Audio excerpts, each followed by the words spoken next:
అందరికీ నమస్కారం. వెస్ట్ బెంగాల్లో బసు గారు ముఖ్యమంత్రిగా ఉన్నప్పటి కాలంలో ఆ కమ్యూనిస్టుల్లో ఆ కమ్యూనిజంలో ఉన్న రక్తం ఇంకా మా గౌతమ్ రెడ్డి గారి దగ్గర ప్రవహిస్తూనే ఉంది. Honest fellow. నేను యూనివర్సిటీలో చదువుకునేటప్పుడు నన్నయ్యని తీసుకొచ్చి నా ప్యానల్లో అసిస్టెంట్ సెక్రటరీగా నుంచోబెట్టాడు బలవంతంగా. హైయెస్ట్ మెరిట్తో గెలిపించాడు.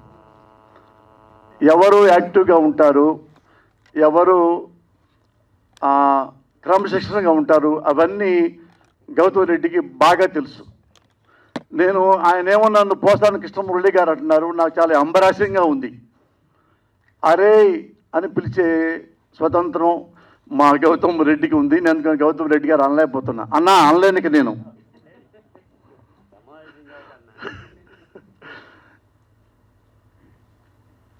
నాకు 37 ఏళ్ళు ఈ సినిమా పరిశ్రమతో సంబంధం ఉంది.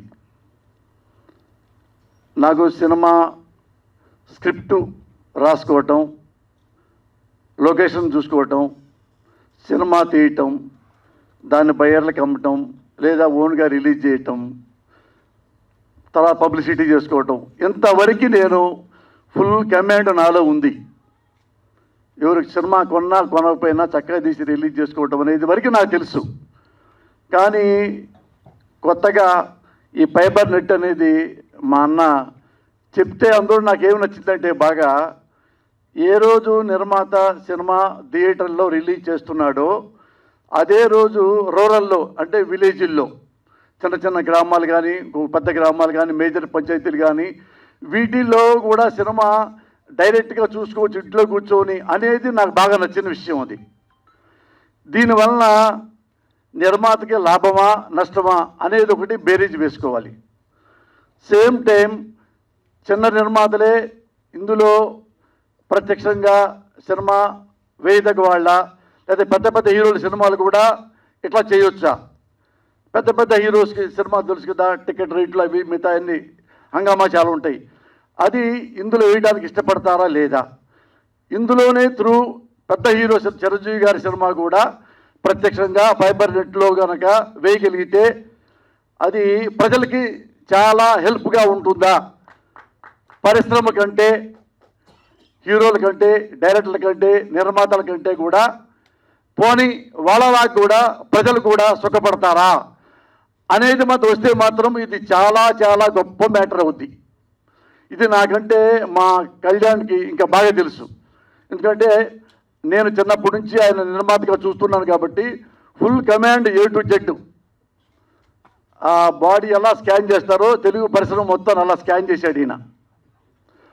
అంత కమాండ్ కళ్యాణ్కి ఉంది కాబట్టి ఈ కళ్యాణ్ సహాయ సహకారాలు ఈ నెట్కి చాలా చాలా అవసరం. ఎందుకంటే మా గౌతమ్ రెడ్డి అన్న ఏం చేయగలడంటే మీ తెలుగు సినిమా పరిశ్రమకి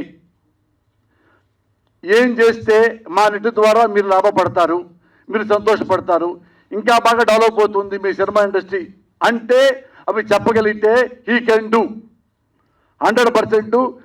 ప్రజలకు ఎంత ఉపయోగపడుద్దో పరిశ్రమ కూడా అంత ఉపయోగపడేలాగా ఆయన చేయగలడు. ఆయన నాకు తెలుసు. 40 ఏళ్ళ నుంచి మా ఇద్దరు పరిచయం, యూనివర్సిటీలో చదువుకున్నాం. అంత డెడికేషన్ ఉన్న మనిషి కాబట్టి గౌతమ్ రెడ్డి గారి ఈ విషయంలో ఈ ప్రాజెక్ట్ మీ ముందు తీసుకొచ్చారు కాబట్టి ముఖ్యంగా నేను కళ్యాణ్ అన్నని, రామచంద్రాయణ గారిని, తెలుగు సినిమా పరిశ్రమలో నిర్మాతల్ని, దర్శకుల్ని, హీరోల్ని అందరిని ప్రార్థిస్తున్నా. ఇది చాలా చాలా ఉపయోగకరం అనుకుంటే మీరందరూ దీన్ని కోఆపరేట్ చేయండి. కళ్యాణ్ గురించి నేను ముందే చెప్పా. తెలుగు సినిమా పరిశ్రమని మొత్తం ఎప్పుడో స్కాన్ చేశాడు కళ్యాణ్. నేను FTC చైర్మన్గా కుర్చీ మీద కూర్చున్నా, నువ్వు నా మీద కూర్చో, నన్ను మొట్టికాయలు వేస్తూ ఉండు. నీ మాట వినకపోతే ఇదే డాష్ మీదకి వచ్చి నన్ను చెంపదెబ్బ కొట్టు. ఎందుకంటే నువ్వు చేయగలవు అంటే ఏవైనా చేయగలవు. దాసనారాయణ గారి పేరు చెప్పారు కదా, ఆయనకి నీకు ఆయన తర్వాత కాదు, నువ్వు ఇద్దరు ఒకటే. ఈయన కొంచెం పొగిడితే దాసరి గారిని మేనేసుకుంటాడు, ఈయన పొగడపోయినా మేనేసుకుంటాడు. అది రీజన్ అయితే.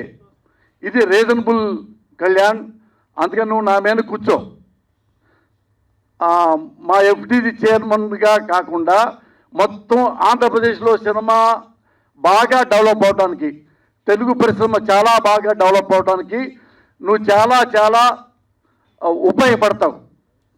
సేమ్ అలాగే ఈ మా గౌతమ్ రెడ్డి అన్నది భయపడినట్టు, ఈ రెండిట్లో నువ్వు 2 కళ్ళుగా చూసావంటే 2-3 ఏళ్లలో ఆంధ్రప్రదేశ్ సినిమా పరిశ్రమ చాలా చాలా చాలా గొప్పగా ఉంటుంది. నువ్వు కనుక గట్టిగా లేకపోతే ఇలాగే కుంటుకుంటూ వెళ్తూ ఉంటుంది. ఓకేనా? Thank you Kalyan.